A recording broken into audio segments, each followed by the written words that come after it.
Semoga Allah membalas kebohongan-kebohongan mereka dengan azab yang setimpal.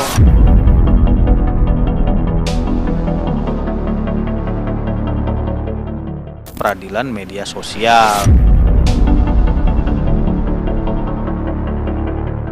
Semoga hakim, jaksa, polisi yang buta hati, buta nurani itu bisa dikasih hukuman dan tidak terulang lagi.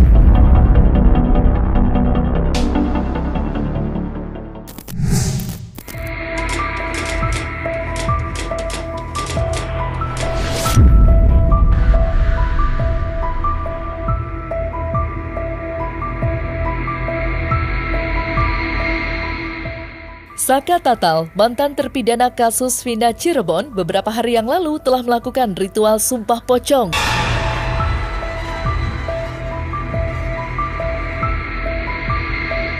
Sayangnya, Ibtu Rudiana tidak memenuhi undangan Saka Tatal untuk melakukan sumpah pocong yang digelar di Padepokan Agung Amparan Kabupaten Cirebon. Alhasil, Ibtu Rudiana kian terpojok. Bagaimana tidak, Ibtu Rudiana yang sebelumnya garang siap melakukan apapun untuk membuktikan ucapannya, nyatanya tantangan sumpah pocong dari pihak Saka Tatal tidak dipenuhinya. Dukungan publik yang simpati dengan perjuangan Saka mendapatkan keadilan kian deras. Sementara Ibtu Rudiana sendiri banjir hujatan. Lantas, apa kata kuasa hukum dari kedua belah pihak? Hari ini kami tunggu Rudiana tidak hadir. Tapi acara Sumpah Saka hari ini tetap kami laksanakan. Mohon buat Bumi Cirebon, buat para orang tua, sesepuh, kiai-kiai Cirebon untuk merestui niat baik daripada Saka. Saka tetap melaksanakan sumpahnya bahwa Saka bukan pelakunya. Pengacara-pengacara Rudiana, Rasman, Elsa, Fitra, dan yang lain-lainnya menyarankan untuk tidak ikut sumpah. Padahal yang menantang adalah Rudiana. Yang menantang adalah Rudiana. Buat Pak Kiai, mohon kiranya dimuluskan kejujuran dari Rapa ini, dari Saka Tatal ini.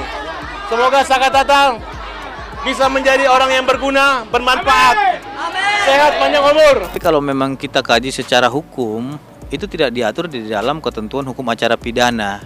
Sehingga saya tidak menanggapi itu terlalu jauh gitu loh. Karena kapasitasnya itu tidak diatur dalam KUHAP. Kalau memang itu diatur dalam KUHAP, pasti kita akan melakukan upaya hukum itu. Tapi itu kan bukan salah satu upaya hukum. Tapi itu adalah cara-cara non-litigasi yang tidak diatur di dalam ketentuan hukum acara, dan itu juga tidak diajarkan dalam ajaran agama Islam. Nah, kalau saya tanya Rudiana, Pak Rudiana nggak ada dapat undangan. Terus satu lagi, dia menghadiri ataupun tidak menghadiri undangan tersebut, kapasitasnya apa, nggak ada. Dan yang mereka ini kan bukan penegak hukum, mereka bukan polisi, mereka bukan jaksa, mereka bukan hakim. Jadi apa kapasitasnya mereka memerintahkan orang untuk menghadiri sesuatu yang memang tidak diatur dalam KUHAP? Apalagi yang dipanggil ini adalah seorang anggota polisi aktif. Jadi nggak ada efektivitas daripada sumpah kepada pocong yang mereka lakukan tersebut. Gitu loh.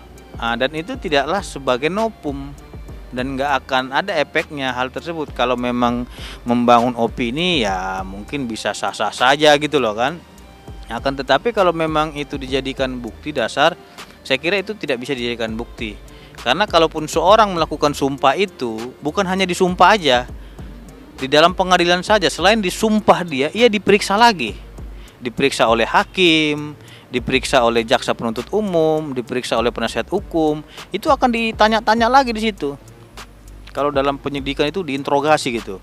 Nah, di situ lagi ditanya, benar nggak melakukan seperti ini? Kapan terjadinya peristiwa ini? Di mana saja kamu ketemu siapa gitu?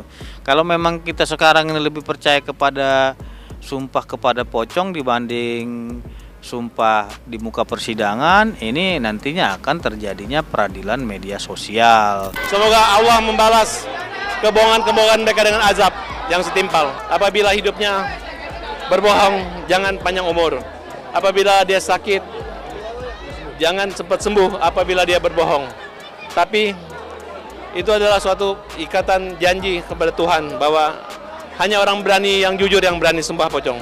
Ketika Rudiana mengatakan bahwa dia siap sumpah pocong, kami menjawab dengan membalas tantangan mereka. Tapi Rudiana tidak hadir dan Rudiana tidak berani sumpah pocong. Nah, kalau ditanya Pak Rudiana bicara, kenapa dia bicara seperti itu? Karena beliau ingin meyakinkan kepada masyarakat bahwasanya yang meninggal itu adalah anak kandungnya sendiri. Jadi banyak tudingan-tudingan kepada beliau yang mengatakan bahwasanya itu bukanlah anaknya. Sebenarnya dia juga kesal ya, dibilang itu bukan anaknya, dibilang anaknya masih hidup. Nah, makanya dibilang, ya kalau bukan itu anak saya, 7 turunan juga hancur, nggak ada masalah saya kata. Saya pastikan itu adalah anak saya. Jadi konteksnya itu. Nah, sekarang yang kita lihat itu ini dipelintir-pelintir kemana-mana. Jadi konteksnya sudah berbeda-beda jauh dan sudah membahas yang menurut saya itu sudah jauh dari pembahasan yang sebenarnya. Rudiana tidak berani hadir. Rudiana hanya menggertak, menantang sumpah pocong. Dari pagi kita tunggu Rudiana tidak hadir. Tidak ada konfirmasi. Mereka mengejek-ngejek kami. Mereka mengejek-ngejek Saka Tatal, seolah-olah Saka Tatal pembohong, pembunuh. Hari ini Saka Tatal membuktikan bahwa dia berani diantar Bu Titin dan keluarganya. Dan sudah saya tanyakan, apakah kamu mau menanggung resiko apabila kamu berbohong akan dilarang Allah. Tapi jika kamu benar, maka akan dibuka pintu-pintu keadilan baik di Mahkamah Agung dunia dan akhirat. Alasannya dia cuma mau sumpah pocong kalau yang mati itu anaknya. Tapi sumpah pocong yang lainnya dia nggak berani.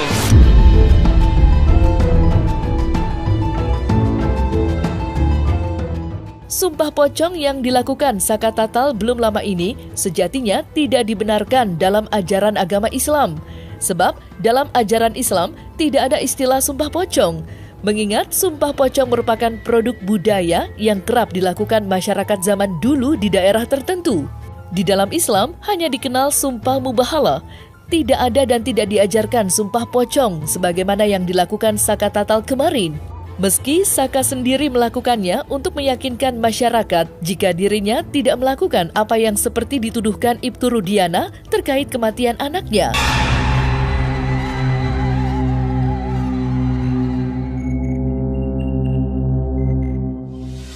Istilah sumpah pocong pada dasarnya dalam agama kita tidak ada istilah sumpah pocong dalam agama. Ini hanyalah kebiasaan yang ada di daerah kita, yang ada di daerah-daerah tertentu, ya khususnya di negara kita. Di negara lain pun tidak ada sumpah pocong yang mengatasnamakan agama Islam apalagi gitu ya. Karena Rasulullah SAW itu benar-benar melarang kita bersumpah selain atas nama Allah ya. Kita bersumpah boleh, tapi memang harus menggunakan atas nama Allah. Contohnya kita bersumpah dengan menggunakan kalimat lafzul qasam misalnya, wallahi, tallahi, billahi, atau bahasa Indonesia sering kita sebut dengan demi Allah gitu ya. Tapi kalau untuk sumpah pocong begitu, itu tidak ada dan itu condong kepada hal-hal yang sifatnya syirik ya. Jadi harus dihindari sebenarnya, karena memang beberapa daerah di negara kita ya masih menggunakan itu ya, masih menggunakan istilah-istilah sumpah pocong yang mana nanti yang bersumpah diikat pakai menggunakan kain kafan lah, kemudian benar-benar dibentuk dalam bentuk pocong misalnya ya, lantas dia bersumpah. Nah itu pada dasarnya telah menyalahi aturan agama kita dan tidak ada ajaran dalam agama Islam tentang sumpah pocong itu ya. Memang kalau untuk berbicara hadis ataupun Al-Quran tidak ada di dalam syariat agama Al-Quran. Yang ada di dalam Al-Quran itu ataupun hukum agama adalah mubahalah. Mubahalah itu adalah bersumpah, saling bersumpah ya, di antara satu dengan yang lainnya. Makanya ada kriterianya. Ketika ingin melakukan mubahalah ini atau sekarang yang dipiralkan dengan yang namanya sumpah pocong, itu harus ada dua pelaku yang dicurigai ataupun mencurigai yang pelaku ataupun yang difitnah. Jadi ketika itu mereka akan bersumpah bersama-sama. Nah apabila dia sudah sampai kepada arah tersebut, perbanyaklah meminta ampun kepada Allah Subhanahu wa taala. Mudah-mudahan apabila dia benar, insya Allah dia selamat. Apabila dia tidak benar, dia akan hancur dengan sendirinya. Dan orang yang memfitnahnya pun, ketika dia sudah berjanji saat itu pun, apabila dia bukan pelakunya, dia pun akan selamat. Tapi apabila dia pelakunya, insya Allah hidupnya pun tidak akan tenang. Karena apa? Karena di situ ada doa, ada sumpah. Dan sebenarnya sumpah tersebut bukan sumpah pocong, tetapi sumpah di atas nama agama. Sah-sah aja sih ya mau sumpah pocong atau apapun. Soalnya kan setahu saya ditantang kan, nggak jadi masalah kalau misalnya Saka Tatal memang benar-benar nggak ngerasa yakin nggak bersalah, wajar-wajar aja sih. Ya aku sempat lihat ya seliweran di TikTok gitu ya, di aplikasi. Nggak jadi masalah sih, kan Saka Tatal juga memang sudah mengajukan PK juga bahwa dia tuh memang benar-benar nggak bersalah. Istilahnya tuh dia salah tangkap lah bahasanya gitu kan. Jadi kalau menurut aku kalau memang dia nggak bersalah nggak jadi masalah sih kalau misalnya dia sumpah pocong kayak gitu. Kagum sih, gentleman lah kalau cowok ya. Iya, kalau menurut pribadi saya sendiri sih untuk menanggapi sumpah pocong itu kan memang hak dari masing-masing pihak ya untuk lebih meyakinkan publik. Jadi itu sih sah-sah saja mau mengadakan sumpah pocong atau apapun itu ya, menurut saya di Indonesia ini masih sah-sah saja sih, tidak ada larangan atau apapun, tidak menabrak norma agama juga sih. Orang hidup dikasih baju pocong, jangan didik rakyat ini ya dengan cara-cara yang barbar. Didiklah rakyat ini, edukasilah rakyat ini dengan penegakan hukum yang benar sesuai dengan hukum positif yang kita anut. Kalaupun ada pendekatan budaya, culture yang dibangun, tetap mengacu pada ajaran agama. Islam tidak mengajarkan sumpah pocong. Saya orang agama, saya sarjana agama, saya dosen. Tidak pernah diatur dalam Islam sumpah pocong.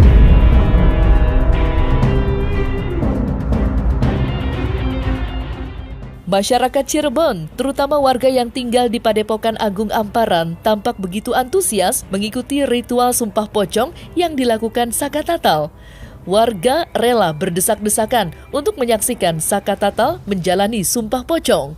Kuasa hukum Saka Tatal, Farhad Abbas, sampai tak kuasa menahan tangis melihat antusias dan perjuangan Saka Tatal menjalani sumpah pocong demi mendapatkan keadilan. Dukungan untuk Saka juga mengalir dari warga yang menyaksikan ritual Saka Tatal, meski harus berhimpitan berdesak-desakan dengan yang lain. Dan berikut momen Saka Tatal menjalani prosesi sumpah pocong.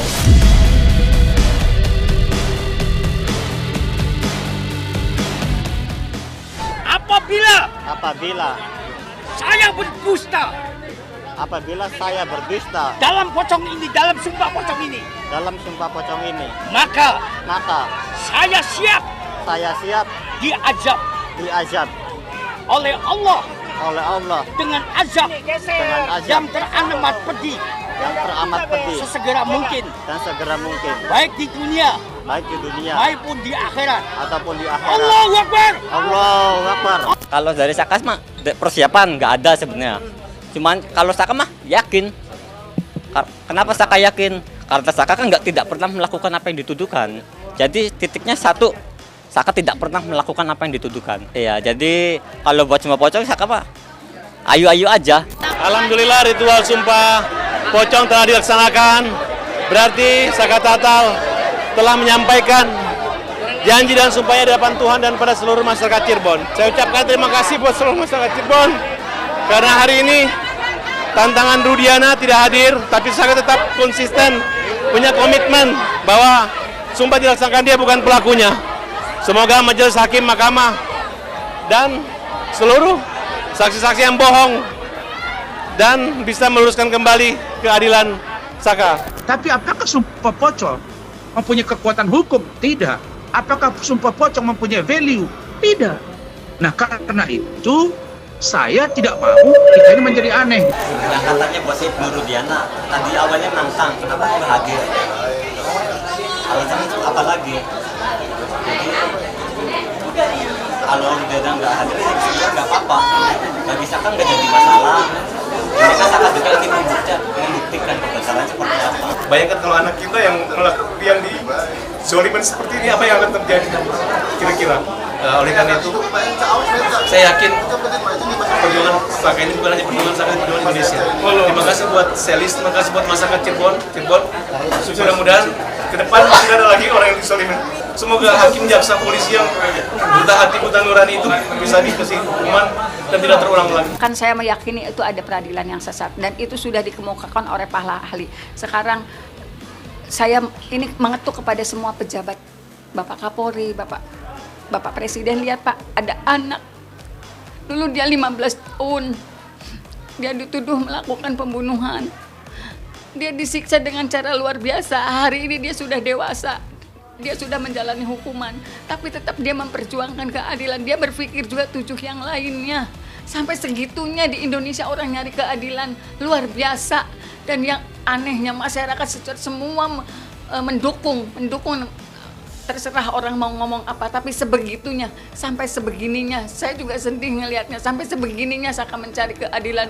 Karena 2016 saya juga udah ngomong macem-macem, udah berusaha kesana kesini, tapi apa yang saya dapat, tetap aja Saka divonis 8 tahun. Ibu etik ini Bu, anak yang dulu Ibu vonis 8 tahun, yang Ibu arahkan tetap sesuai dengan BAP. Hari ini dia berani sumpah pocong. Ibu berani sumpah pocong nggak Bu? Untuk meyakini kalau putusan Ibu dulu benar Bu.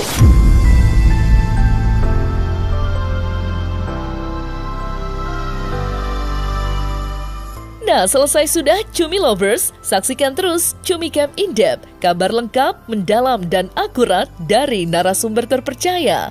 Dan jangan lupa untuk like, subscribe, dan juga share channel YouTube Cumi Cumi.